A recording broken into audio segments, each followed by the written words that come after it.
Kendall from Annie's Crafts, and today we're going to be talking about 2 different ways to attach yarn mid-project.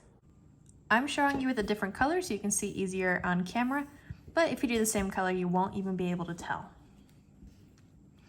So we're going to do it just like a normal single crochet. This is the same method you do for a color change.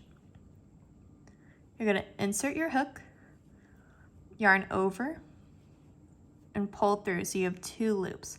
This is the beginning of a single crochet.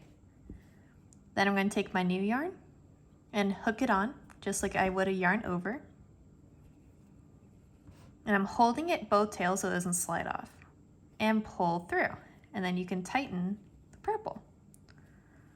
And now I can just crochet like normal.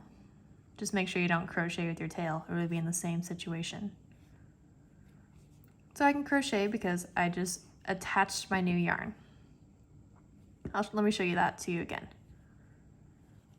So we're going to do the same thing as a single crochet. You're crocheting, you're going to insert, yarn over, pull through, so you have 2 loops. Take the blue yarn, hook it on, pull through both, and then you can just continue going as normal. And again, if you want to change colors in crochet, this is the exact same thing you do. Let me show you my second method. This method is not as clean and you won't find as clear of a transition as you would, but it gets the job done, so I'm going to show you both. I have my 2 tails and I'm going to tie it together. And I'm pulling really tight because I don't want to see the knot. Remember, this is not coming undone. And then you're going to crochet like normal. But let me show you what happens when we get there. So I'm right on my knot. And you're just kind of going to ignore the knot. You might have to pull it a little tighter or a little looser depending on where your knot sits. But you're just going to crochet as normal and pretend it's not even there. And then if you made these tails super long, you can weave them in.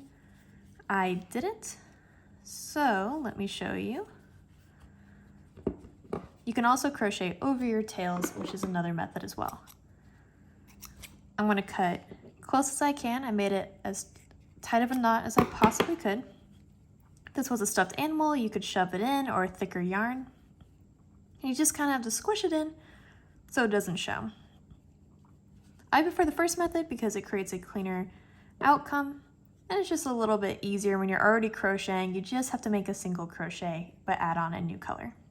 My example, I showed how to do it with a single crochet. It's the exact same thing with a half double or a double or really any stitch. On your last swoop through, when you pull through, that's when you want to add your new color so that your next stitch, you're starting with the next color. But of course, I showed with 2 different colors so you can see it easier on camera. You're going to want to do the same color depending on what you're making. Go ahead and give this video a like and go ahead and hit that subscribe button to find out more about crochet and to build your crochet knowledge. My name is Kendall here at Annie's Crafts. Thanks for joining me today.